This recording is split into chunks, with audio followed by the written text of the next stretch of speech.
আল্লাহ নবী বলছেন, মান সাল্লাল ইশা ফি জামাআতিন ফাকান্নামা কামা নিসফাল লাইল ওয়া মান সাল্লাস সুবহা ফি জামাআতিন ফাকান্নামা সাল্লাল লাইলা কুল্লাহু। কোন মুসলমান যখন ইশার নামাজটা জামাতের সঙ্গে আদায় করে, আল্লাহর নবী বলেন অর্ধ রাত দাঁড়িয়ে দাঁড়িয়ে নামাজ পড়লে যেই সওয়াব, সেই সওয়াবটাই বান্দার আমল নামায় লিখে দেওয়া হয়। জোরে বলেন সুবহানাল্লাহ। আজকে মসজিদের মধ্যে আমাদের লোক খুঁজে পাওয়া যায় না, কিন্তু যদি কোনো গানের মাহফিল হতো, কোনো যাত্রা হতো, তাহলে সেইখানে লোকজনকে ডেকে আনতে হতো না।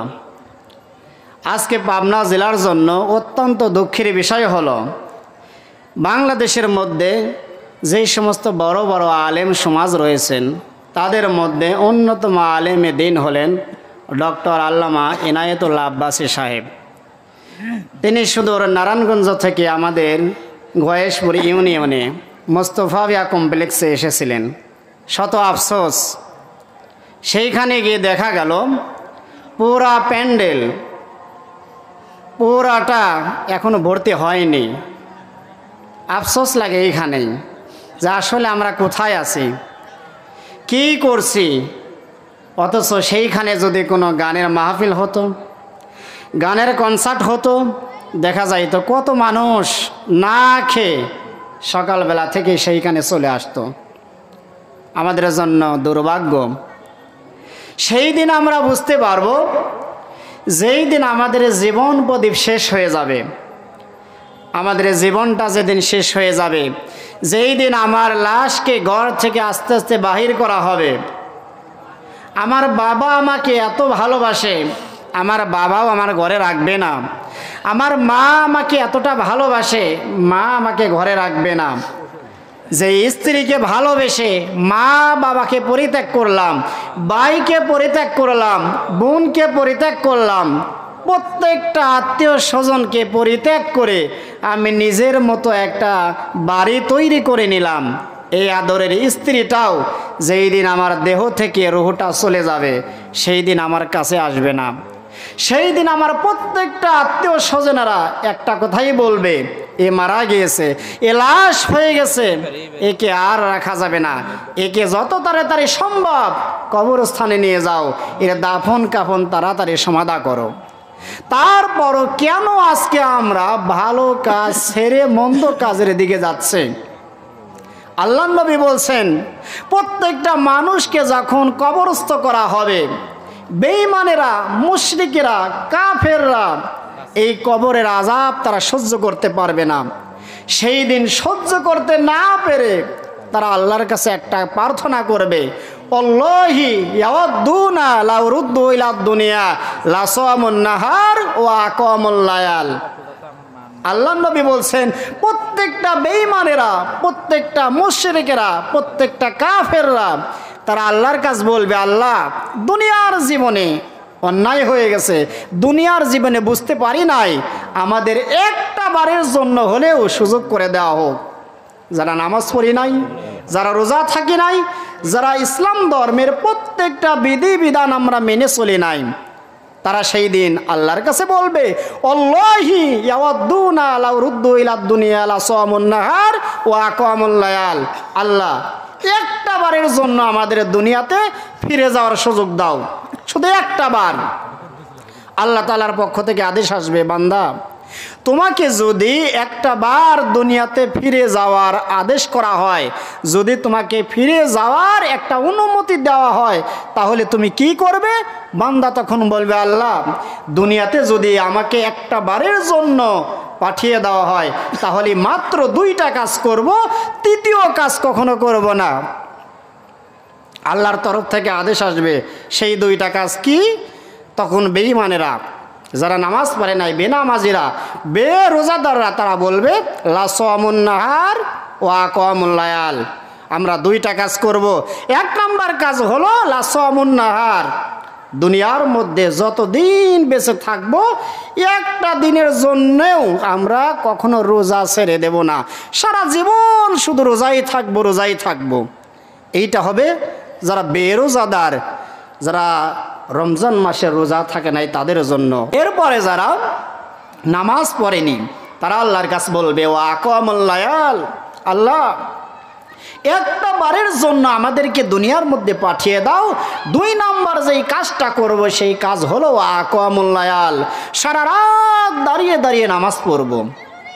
আল্লাহ তাআলার পক্ষ থেকে আদেশ আসবে, ও বান্দা, ও বান্দি, দুনিয়াতে যথেষ্ট পরিমাণ সুযোগ তোমাদেরকে আমি আল্লাহ তাআলা দিয়েছিলাম, সেই সুযোগটা তোমরা কাজে লাগাওনি, আজকে আর সেই সুযোগটা তোমাদেরকে দেওয়া হবে না। ফেরেশতাদের মাধ্যমে বলা হবে সেই সুযোগ আর তোমাদের হাতে নাই, সেই সুযোগ তোমাদেরকে আর দেওয়া হবে না। অথচ দেখেন দুনিয়ার জীবনে যতদিন আমরা বেঁচে থাকি আল্লাহ তাআলার করুণা কত বড়, মেহেরবান কত বড়। সারা রাত দাঁড়িয়ে দাঁড়িয়ে নামাজ পড়তে হবে না, সারা বছর রোজা থাকতে হবে না।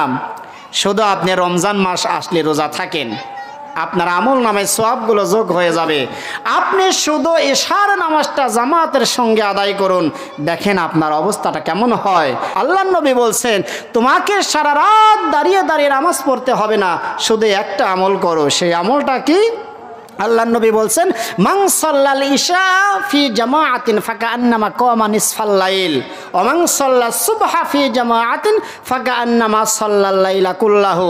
কোন মুসলমান যখন ইশার নামাজটা জামাতের সঙ্গে আদায় করে, আল্লাহর নবী বলেন অর্ধ রাত দাঁড়িয়ে দাঁড়িয়ে নামাজ পড়লে যেই সওয়াব, সেই সওয়াবটাই বান্দার আমল নামায় লিখে দেওয়া হয়। জোরে বলেন সুবহানাল্লাহ। সারা রাত দাঁড়িয়ে দাঁড়িয়ে আপনাকে নামাজ পড়তে হবে না, শুধু এশার নামাজটা জামাতের সঙ্গে আপনি আদায় করবেন। অথচ দেখেন কবরের দেশে গিয়ে তারা বলছেন আল্লাহ একটা বার সুযোগ দাও, যতদিন দুনিয়ার বুকে বেঁচে থাকি আজীবন কখনো এই রাতের নামাজ অর্থাৎ সারা রাত দাঁড়িয়ে দাঁড়িয়ে নামাজ পড়বো, আর যতদিন দুনিয়ার বুকে বেঁচে থাকি আজীবন রোজা থাকবো, কখনো ছেড়ে দেব না। অথচ এই ব্যক্তি আমরা দুনিয়ার জীবনে শুধুমাত্র যদি এশার নামাজটা জামাতের সঙ্গে আদায় করি, অর্ধ রাত অর্থাৎ রাতের অর্ধেক ভাগ দাঁড়িয়ে দাঁড়িয়ে নামাজ পড়লে যেই সওয়াব, সেই সওয়াবটাই কিন্তু আল্লাহ তাআলা আমাদের আমল নামে দিয়ে দিচ্ছেন।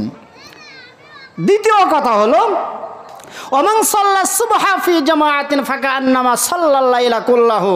আল্লাহর নবী বলছেন কোনো ব্যক্তি যদি এশার নামাজটাও জামাতের সঙ্গে আদায় করে এবং ফজরের নামাজটাও জামাতের সঙ্গে আদায় করলো, সারা রাত দাঁড়িয়ে দাঁড়িয়ে নফল নামাজ পড়লে যেই সওয়াব, সেই সওয়াবটাই বান্দার আমল নামে লিখে দেওয়া হবে। আর একবার বলে সুবহানাল্লাহ। তাহলে এই এত বড় একটা সুযোগ আমাদের হাত ছাড়া হয়ে যাচ্ছে। আমরা যারা নামাজ পড়ছি না, আজকে আমরা বুঝতে পারছি না, যখন আমার দেহ থেকে প্রাণ পাখিটা উড়ে চলে যাবে, যখন আমাকে কবরস্থ করা হবে, তখন থেকেই বুঝতে পারবো নামাজ না পড়ার কতটা ভয়ঙ্কর শাস্তি আল্লাহ তাআলা কবরের মধ্যে রেখে দিয়েছেন। এজন্যই আল্লাহর নবী অপর হাদিসের মধ্যে বলছেন আউয়ালু মা ইউহাসাবু বিহিল আবদু ইয়াউমাল কিয়ামাতিস সালাহ। কিয়ামতের দিনে সর্বপ্রথম বান্দার জীবনের যে হিসাবটা দিয়ে তার আমলনামা খোলা হবে, সেই হিসাবটার নাম হচ্ছে নামাজ। একটা ব্যক্তিকে সর্বপ্রথম যেই প্রশ্ন করা হবে সেই প্রশ্নটা হচ্ছে নামাজের প্রশ্ন। আগে তাকে নামাজের হিসাব নেওয়া হবে, এরপরে বাদ বাকি হিসাব তার জন্য শুরু হয়ে যাবে। নামাজ যদি কোনো ব্যক্তির ঠিক হয়ে যায়, প্রত্যেকটা আমল ওই ব্যক্তির ঠিক হয়ে যাবে। আর নামাজ যদি কোনো ব্যক্তির ঠিক না হয়, প্রত্যেকটা আমলে প্রত্যেকটা বিচারে ওই ব্যক্তি ধরা খেয়ে যাবে। আমরা আজকে মসজিদে যাইতে চাই না। বিগত বক্তা সাহেব বলে গেছেন আহাব্বুল বিলাদি ইলাল্লাহি মাসাজিদুহা ওয়া আবগাদুল বিলাদি ইলাল্লাহি আসওয়াকুহা। দুনিয়ার মধ্যে সবচাইতে সর্বোত্তম জায়গা হলো মসজিদ। ওয়া আবগাদুল বিলাদি ইলাল্লাহি আসওয়াকুহা। আর দুনিয়ার মধ্যে সবচাইতে সর্বনিকৃষ্টতম জায়গার নাম হচ্ছে বাজার। অথচ আজকে আমরা মসজিদমুখী না। সবচাইতে উত্তম জায়গা আল্লাহর ঘর মসজিদ, সেইখানে আমরা যাইতে চাই না।